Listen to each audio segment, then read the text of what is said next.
Hello viewers, welcome again to my channel. আমরা একটা Spanish web series breakdown করছি, যার অলরেডি 4টে পার্ট ডেসক্রাইব করা আছে। যারা নতুন দেখছো তারা আগের পার্টগুলো মিস না করে ফটাফট দেখে নাও, যার পর আজকের স্টোরি বুঝতে সুবিধা হবে। এটা একটা অ্যাডাল্ট সিরিজ, তো 18 বছরের নিচে যারা আছো তারা ভিডিও স্কিপ করে যাও।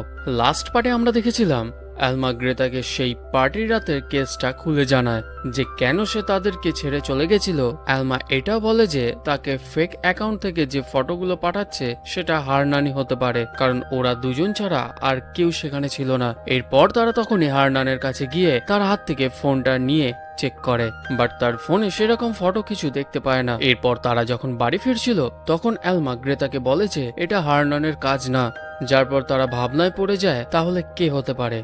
তারপর কি হয়েছিল সেটাই আমরা আজকে দেখব। আজকের পার্টটি ভীষণ ইন্টারেস্টিং, তো ফুল ভিডিও মিস করো না। তবে ভিডিও স্টার্ট করার আগে বলি, যাদের স্টোরি ভালো লাগবে তারা অবশ্যই চ্যানেলটিকে সাবস্ক্রাইব করতে ভুলো না, এতে আমারও ভালো লাগে আরো ইন্টারেস্টিং কিছু স্টোরি তোমাদের কাছে পৌঁছে দিতে। তো চলো আর বেশি কথা না বাড়িয়ে সিরিজের গভীরে যাওয়া যাক।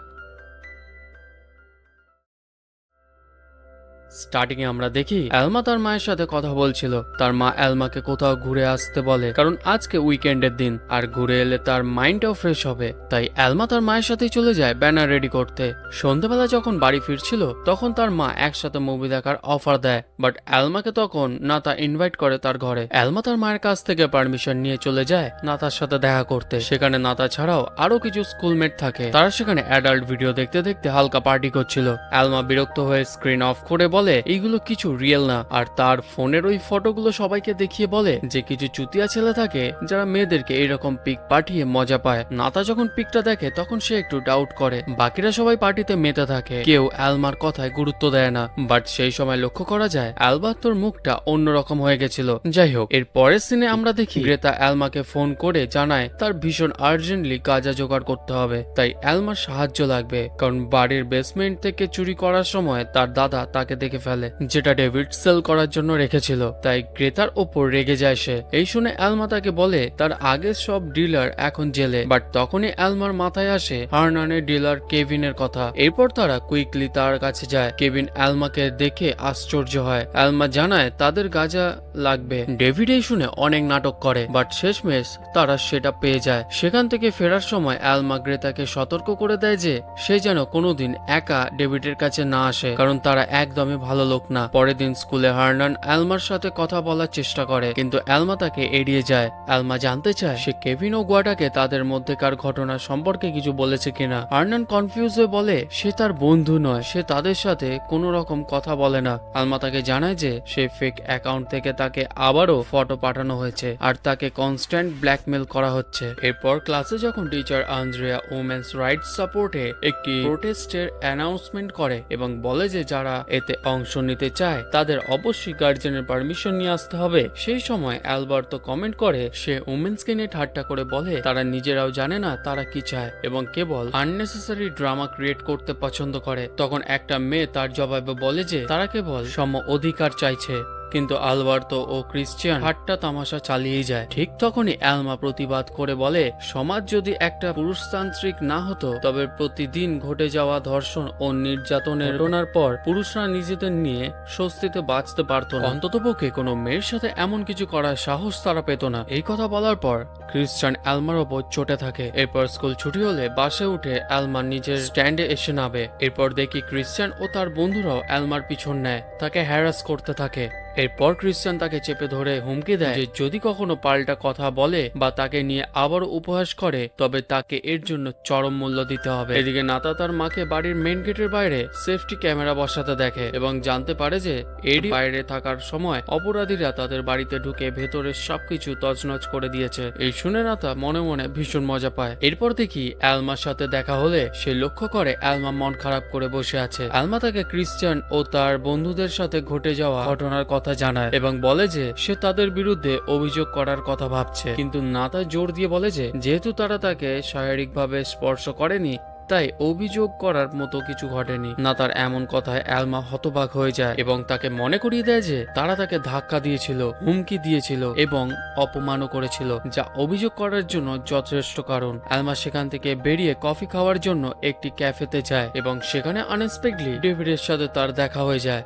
ডেভিড তার সাথে কথা বলে এবং তাকে নিজের টেবিলে বসার রিকোয়েস্ট জানায়। আলমা ডেভিডের সাথে কফি খেতে বসে। ডেভিড আগে তাকে সরি বলে সেই রাতের জন্য। তারপর তারা গল্প করতে থাকে, যার মধ্যে তাদের কি স্বপ্ন আছে সেটাও জানায়। ডেভিড তাকে ওয়ার্ল্ড ট্যুর প্ল্যানের কথা বলে। সে জানায় আলমার সাথে সম্পর্ক না জড়ানোর কারণ ছিল সম্পর্কটি তার স্বপ্নের পথে বাধা হয়ে দাঁড়াবে। আলমা পরিষ্কার করে দেয় যে সে কখনোই কোনো ডেপথ বা সিরিয়াস রিলেশন চায়নি। এতে ডেভিড আশ্বস্ত হয় এবং তাকে ডেটে যাওয়ার প্রস্তাব দেয়। আলমা আনন্দে আত্মহারা হয়ে পড়ে। পরে গ্রেতার সাথে দেখা করে সে ডেভিডের সাথে ঘটে যাওয়া ঘটনাটি আনন্দের সাথে জানায় এবং জানতে চায় যে ডেভিডের সাথে তার সম্পর্কের কারণে তাদের বন্ধুত্বের কোনো এফেক্ট পড়বে কিনা। গ্রেতা তাকে আশ্বস্ত করে যে এই সম্পর্ক তাদের বন্ধুত্বের মাঝে কখনোই বাধা হয়ে দাঁড়াবে না।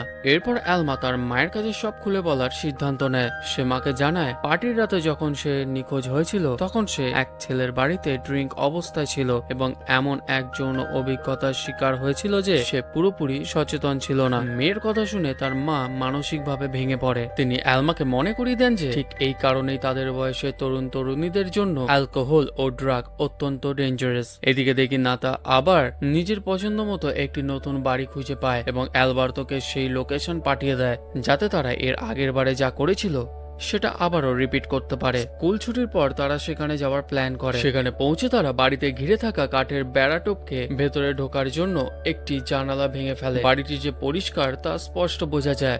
নাতা একটি আলমারি খুলে নিজের পছন্দ মতো কিছু ড্রেস পরে দেখে। হঠাৎ সে বাড়ির ভিতরে আরো কিছু ব্যক্তির গলা শুনে চমকে যায়। সে দেখতে পায় অ্যালবার্তো, ক্রিশ্চিয়ান ও তার বন্ধুদের সেখানে ডেকেছে। অ্যালবার্তোকে বলে তাদেরকে এখনই এখান থেকে চলে যেতে বলতে। অ্যালবার্তো জানায় তারা এই বিয়ারটা খেয়েই চলে যাবে। এরপর নাতা অ্যালবার্তো একটি রুমে গিয়ে একে অপরের উপর ঝাঁপিয়ে পড়ে আর ড্রেস খুলতে থাকে। ঠিক সেই সময় ক্রিশ্চিয়ান সহ বাকি দুজন ভিডিও অন করে সেই রুমে ঢুকে পড়ে।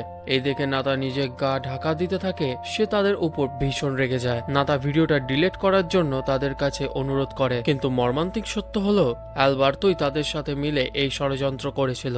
নাতা অ্যালবার্তোর দিকে তাকায়, বাট সে মাথা নিচু করে থাকে। যারপর ক্রিশ্চিয়ান বলে আমরা তো মজা নিতে চাই। তারা নাতার দিকে এগোয়। নাতা পুরো অসহায় হয়ে পড়ে। ঠিক তখনই ভাগ্যক্রমে বাইরে পুলিশের গাড়ির সাইলেন্ট বেজে ওঠে। এই দিকে অ্যালবার্তোর বন্ধুরা সেখান থেকে পালায়, বাট নাতার কোনো হুঁশ থাকে না। সে ট্রমায় চলে যায় সেই মুহূর্তে তার সাথে কি হতে চলেছিল ভেবে। অ্যালবার্তো তাকে যা হোক করে সেখান থেকে বের করে। এইদিকে দেখি বেরতা বাড়ির লোক সবাই বেরিয়ে গেলে সে তার রুমের টেবিলে এসে বসে। সেখানে আমরা দেখি প্রচুর ওষুধ পড়ে থাকে, যেটা ঘুমের ওষুধ। গ্রেতা তার বাড়িতে গিয়ে এই ওষুধগুলো কালেক্ট করে নিয়ে এসেছিল। গ্রেতা একটার পর একটা ট্যাবলেট খেতে শুরু করে, তা আবার অ্যালকোহলের সাথে। একসময় সে জ্ঞান হারিয়ে ফেলে। এদিকে অ্যালমা ও গ্রেতা আবারও কেভিনের কাছে যায়, কারণ গ্রেতার আরো গাঁজা কিনতে চেয়েছিল, কিন্তু কেভিন সেখানে ছিল না এবং গটি তাকে না আসা পর্যন্ত তাদের যেতে দেয় না। অবশেষে কেভিন যখন ফিরে আসে সে রেগে গ্রেতার মুখোমুখি হয়। গ্রেতা জানতে পারে মির নামের এক বন্ধুর সাথে সে যে ডেট করছিল সে একজন পুলিশ। এই নিউজ শুনে গ্রেতা পুরো শক হয়ে যায়, কারণ সে জানতো না যে মির একজন পুলিশ। তার কারণে পরিবারের কোনো বিপদ হতে পারে এই আশঙ্কায় সে আতঙ্কিত হয়ে পড়ে। অ্যালমা কেভিনের কাছে তাদের ছেড়ে দেওয়ার জন্য অনেক রিকোয়েস্ট করে। সে যখন রাজি হয় না তখন অ্যালমা তাকে মিরের ভয় দেখায় এবং সতর্ক করে দেয় যে মির হয়তো এখনো তাদের ওপর নজর রাখছে। এই শুনে অনিচ্ছা সত্ত্বেও কেভিন তাদের যেতে দিতে বাধ্য হয়। এরপর গ্রেতা তাড়াহুড়ো করে বাসে উঠে বাড়ির পথে রওনা হয়, কারণ বাড়িতে আগে এই বিষয়ে জানাতে হবে। আর এদিকে অ্যালমা রাস্তায় দৌড়াতে থাকে মায়ের কাছে পৌঁছানোর জন্য, কারণ সে উমেন ফ্রিডম বিষয়ক প্রোটেস্টে মায়ের সাথে যোগদান দেওয়ার প্রমিস করেছিল। কিন্তু তখনই হঠাৎ রাস্তায় একটা গাড়ি অ্যালমাকে ধাক্কা দেয়। অ্যালমা মাটিতে লুটিয়ে পড়ে। এরপর দেখি স্পটে দ্রুত অ্যাম্বুলেন্স এসে তাকে হসপিটালে নিয়ে যায়। আর এইদিকে তার মায়ের বাসে ওঠার টাইম হয়ে যায়। সে রাস্তার দিকে তাকিয়ে থাকে অ্যালমার অপেক্ষায়। আর এখানে এই দারুণ সিরিজের পার্ট 5 শেষ হয়। এখানে তাও কিছু প্রশ্ন থেকেই যায়, যেমন গ্রেতা কি করে বাঁচাবে ফ্যামিলিকে ওই পুলিশের হাত থেকে। এইদিকে বেরতা এতগুলো ঘুমের ওষুধ খেয়ে বাঁচবে তো? ওইদিকে নাতা অ্যালবার্তোকে কি করবে তাকে ওই সিচুয়েশনে ফেলার জন্য? আর সবশেষে অ্যালমা কি তার মায়ের কাছে ফিরতে পারবে? আচ্ছা, অ্যালমা বেঁচে আছে তো? জানতে হলে জুড়ে থাকো এই চ্যানেলের সাথে, চ্যানেলটিকে সাবস্ক্রাইব করে। আর স্টোরি কেমন লাগছে অবশ্যই কমেন্টে জানাও। আর হ্যাঁ, ভিডিওটিতে অবশ্যই লাইক হয়ে যাওয়া চাই। তো চলো আজকের জন্য এই পর্যন্তই। খুব তাড়াতাড়ি দেখা হবে আবার নেক্সট ভিডিওতে।